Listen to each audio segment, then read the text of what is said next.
سے پوچھوں کہ آخر ہم کب تک خاموش رہیں گے؟ ہمیں خاموشی کی چادر اتارنی ہوگی، ہمیں ایک شعور کی طرف آنا ہوگا، ہمیں اپنے بچوں میں اپنا کردار ادا کرنا ہوگا، ایک عورت کی حفاظت میں اپنا کردار ادا کرنا ہوگا۔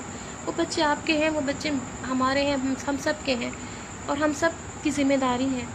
بچے کسے اچھے نہیں لگتے؟ جب سے مروہ کا کیس ہوا ہے، میں تب سے ایک عجیب سے خوف کا شکار ہوں۔ 3 سال سے لے کر 80 سال کی ماں اس معاشرے میں محفوظ نہیں ہے، اور ہم لوگوں کی طرح ہوتی انڈیپینڈنٹ موونگ ہے۔ اللہ تعالیٰ ہر کسی کو شر سے محفوظ رکھے، برائی سے محفوظ رکھے، مگر دوستوں سے کب تک خاموشی؟ جب تک آپ کی یا میری باری نہیں آ جاتی۔ کہ یہ احتجاج تب بھی ہوگا، خدا نہ میرے ساتھ کچھ ہو جاتا ہے تو پھر ہیش ٹیگ کا ٹرینڈ چلے گا۔ اس سے پہلے کہ یہ آگ ہمارے گھروں تک آئے ہم سب مل کر اس کے خلاف اٹھیں، ہم اس کے خلاف بات کریں۔ جنسی جرم، اس پر بات کرنا ضروری ہو گیا ہے۔ اپنے بچوں کو سیکس کے بارے میں بتانا ضروری ہو گیا ہے۔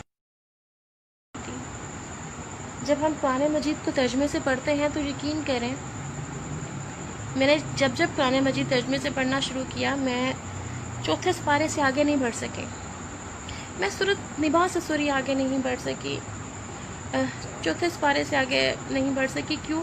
کہ مجھ سے پڑھا ہی نہیں جاتا، مجھے شرم آتی ہے۔ میں ترجمے سے قرآن پڑھتی ہوں تو مجھے شرم آتی ہے، ایک ایسی شرم جس کا میں خود بھی سامنا نہیں کر پاتی، کہ آخر ہم اپنے بچوں کو، اپنی نئی نسل کو، اپنے لوگوں کو دے کیا رہے ہیں؟ ایک پینفل فیکٹس ہیں، اور بہت زیادہ دردناک سچائیاں ہیں، اور ان سچائیوں پر بات کرنا، ان سچائیوں کو لکھنا بہت ضروری ہو گیا۔ مجھے اب سیاستدان زہر لگتے ہیں، چاہے وہ عمران خان ہو، چاہے وہ نواز شریف ہو، زرداری ہو، کوئی بھی ہو، یہ سب لوگ مجھے اب زہر لگتے ہیں، کیونکہ ان کے پیچھے لگ کر ہم ان کی خاطر تو سڑکوں پر نکلتے ہیں۔ کسی بچے کے تحفظ کے لیے سڑک پر نکلے؟ نہیں نکلے، اور نہ ہی نکلیں گے، کیونکہ کون سا ہمارا بچہ ہے کہ ہم سڑک پر کھڑے ہو کر احتجاج کریں؟ ہم سب مجرم ہیں، کیونکہ ہم صرف اور صرف اپنی وال پر بیٹھیں گے۔ میری اپنے دوستوں سے، اپنے پڑھنے والوں سے، دیکھنے والوں سے صرف ایک ریکویسٹ ہے، میں نے پچھلی دفعہ بھی کی تھی، کہ آپ سب لوگ ایک تحریک شروع کریں اپنے ارد گرد بھی، اپنی والز پر بھی، کہ آئیں بچوں اور عورتوں کو تحفظ فراہم کریں۔ میں اپنے گھر سے باہر نکلتی ہوں، یا میں اپنے کسی میل فرینڈ سے بھی ملتی ہوں، اس کے ساتھ لنچ کرتی ہوں، یا کہیں ہوتی ہوں، تو یقین مانیں مجھے یہ یقین ہوتا ہے کہ ہاں میں ایک اچھے انسان کے ساتھ ہوں، میں ایک ایسے شخص کے ساتھ ہوں جو مجھے ایک عزت اور احترام دے رہا ہے، اور الحمدللہ کبھی بھی اپنے دوستوں کو کسی بھی قسم کی کوئی ایسی شکایت کا سامنا ہی نہیں کرنا پڑا۔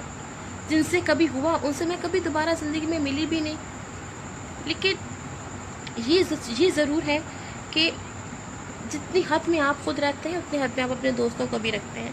میرے دوست میری اس حدود سے واقف ہیں، انہیں پتہ ہے ملیحہ سے کب کیا بات کرنی ہے، اور انہیں بھی پتہ ہے کہ ماشاءاللہ کھلے دماغ و دل کی ہے، یہ بات سنتی بھی ہے، اور جہاں پر خاموشی چپ رہنا ہے برداشت کر جاتی ہے، بات ہو کے وہ چھیڑتے ہیں تنگ تو یہ برداشت کر جاتی ہے، لیکن وہ پھر خاموش ہو جاتی ہے، اور خاموش ہونے کا مطلب ہے کہ اس نے اس تعلق کو ختم کر دیا۔ میں اب گھر سے بہت کم نکلتی ہوں، میری زیادہ تر ذمہ داری میری والدہ کے ساتھ ہے، لہٰذا میرا زیادہ تر قیام گھر پر ہی ہے، گھر بیٹھ کر جو کرنا ہے سو کرنا ہے۔ جتنا جو مقدر کے اندر رزق جو پریشانی ہے وہ تو ساتھ ساتھ آ ہی رہی ہے، ساتھ ساتھ مل بھی رہی ہے، اور لیکن پھر وہی ہے کہ جب بھی میں گھر سے باہر نکلی ہوں، اور میں اگر اپنے کسی ایسی پلیس کے اوپر ہوں جہاں سے مجھے کام کی وجہ سے یا کسی پروجیکٹ کی وجہ سے میں لیٹ ہو رہی ہوں، تو پھر میرے اگر کسی دوست کو پتہ ہے کہ میں اس ٹائم ٹیمپل روڈ کے اوپر رات کے 6 بج کے کال آ جاتی ہے، ملیحہ اگر کوئی پریشانی ہے تو میں چھوڑوں، میں کہتی ہوں نہیں میں خود چلی جاؤں گی، کیونکہ شاید مجھے لڑنا آتا ہے۔ میں نے اپنی زندگی کے لیے بڑی طویل فائٹ بھی کی ہے، اور ایک بہت برے انسان کے خلاف فائٹ کی ہے، اور سمجھ لیں میں ایک جہنم سے باہر نکلی ہوں۔ اس میں اللہ تعالیٰ کا خصوصی کرم تھا، اور میری ماں کی بہت دعائیں تھیں کہ اللہ تعالیٰ نے مجھے اس مرحلے میں بھی سرخرو کیا، اور میں آج آپ سب کے سامنے زندہ بیٹھی ہوں۔ اور صرف اتنا کہوں گی کہ آپ کے ورکنگ لائف کے اندر آپ کے ساتھ سفر کرنے والے جتنے بھی آپ کی کولیگس ہیں اور وہ مسافر خواتین ہیں، ان کی حفاظت غیر محسوس طور پر آپ کی بھی ذمہ داری ہے۔ اللہ تعالیٰ نے کمزور پر آپ کو ایک اگر ترجیح دے رہی ہے تو آپ کا فرض ہے کہ آپ اپنے اس کمزور ہم سفر کو، کمزور ساتھی کو، کمزور قریب کو تحفظ فراہم کریں، اس سے خبردار کریں۔ مجھے یاد ہے ہم لوگ وقت ٹی وی میں تھے تو ہمارے کولیگ تھے، وہ بڑے فسادی قسم کے تھے، لیکن میں ان پر ٹرسٹ کرتی تھی، ان کو ایز اے استاد بڑے بھائی کے طور پر عزت دیتی تھی۔ تو ان کا ایک اسکینڈل سامنے آیا تو مجھے میرے کولیگ نے کہا ملی ہمیں تو پہلے دن سے پتہ تھا کہ وہ شخص ایسا ہے۔ میں نے کہا لعنت ہے تم لوگوں پر، جس شخص کو پہلے دن سے کریکٹر کا پتہ ہے وہ مجھے نہیں بتا رہا ہے کہ ملیا وہ ایسا ہے۔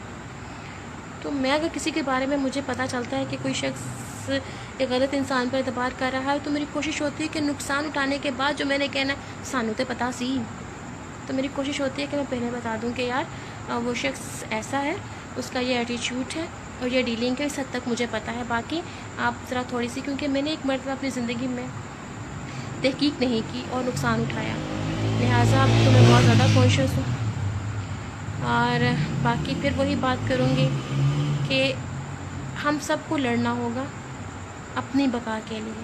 یہ کسی ایک آدھ بچے کی کہانی نہیں ہے، یہ ہر گھر کی کہانی ہے۔ اور دوسری بات یہ ہے کہ میری ماؤں سے ذاتی طور پر درخواست ہے کہ اپنی 2 سے 4-5 سال کی بچی کو 10 روپے کا نوٹ دے کر گلی کی نکڑ تک نہ بھیجا کریں کہ جا بچے جا کے چپس لے آ، جا کے دہی لے آؤ، گلی سے ساتھ والی گلی سے۔ میں نے اکثر دیکھا اپنے ہاتھ سے گزرتے ہوئے بھی، بچیاں آ رہی ہیں، میری فرینڈ کی بیٹی آ جاتی ہے اور میں خود اسے چھوڑنے پہ جاتی ہوں، ساتھ اپنی فرینڈ سے لڑ کر آتی ہوں کہ پنکی کچھ خوف خدا کر، گلی خالی تھی اور یہ خود آ گئی ہے۔ تو یہ میری ذمہ داری ہو جاتی ہے کہ اگر بچے میرے پاس آ جاتے ہیں، میری خالہ کی طرف جانا ہے، تو پھر میں کہتی ہوں یار اگر مجھے کال کر دیا کرو، میں تم لوگوں کے پاس آ جاؤں گی، پلیز تم لوگ میرے پاس نہ آؤ، اگر آنا تو مما ساتھ آؤ۔ تو آپ کو ذمہ داری اٹھانا پڑتی ہے، جہاں پر محبت ہوتی ہے، جہاں پر آپ کے اندر ایک احساس شعور ہوتا ہے، وہاں پر آپ اٹھانا پڑتی ہے اور آپ کو ذمہ داری نہیں چاہیے۔ میری کیونکہ میں اس ایشو پر تھوڑا بہت آج کل پھر سے لکھنے کی طرف آئی ہوں، تو میرا پہلا فیچر اسی ایشو کے اوپر ہے۔ تو جن دوستوں سے بات ہو رہی ہے، جن سائیکیٹرسٹ سے بات ہو رہی ہے، ہر شخص کہہ رہا ہے کہ ملیا سمجھ میں نہیں آ رہا، ہمیں خوف کا شکار ہے۔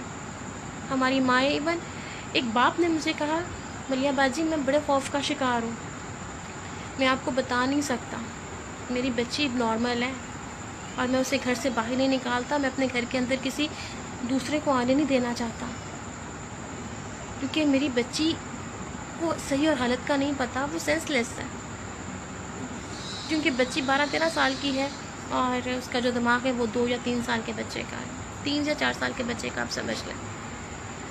تو جہاں پر ایک باپ بھی خوف کا شکار ہو جائے، یعنی خوف آپ سے لڑنے کی صلاحیت چھین لیتا ہے۔ یہ بات ذہن میں رکھیں کہ خوف لڑنے کی صلاحیت چھین لیتا ہے، لہٰذا سب سے پہلے اپنے اندر ایک خوف کو ختم کریں اور اپنا کردار ادا کریں۔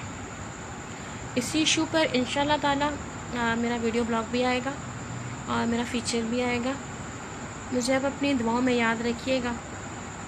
بعض اوقات میرا دل کرتا ہے کہ میں لڑوں، میں ہر اس ماں سے لڑوں جس نے اپنی بچی کو اگنور کیا، اپنے بچے کو اگنور کیا اور اسے 10-20-25 روپے پکڑا کر دودھ دہی لینے کے لیے بھیج دیں۔ میں اس باپ سے لڑوں کہ تم بیٹھے سگریٹ پی رہے تھے اور ادھر تمہاری بیٹی کی عزت کے ساتھ کھلواڑ کیا جا رہا تھا، تمہاری بیٹی کی معصومیت لوٹی جا رہی تھی۔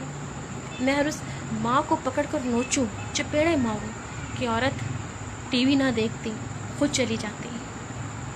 کاش میرے اختیار میں ایسا ہوتا۔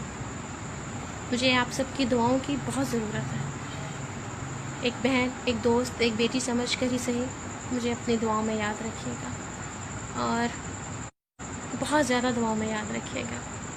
اللہ تعالیٰ آپ سب کا، مجھ سمیت آپ سب کا حامی و ناصر ہو۔ شکریہ۔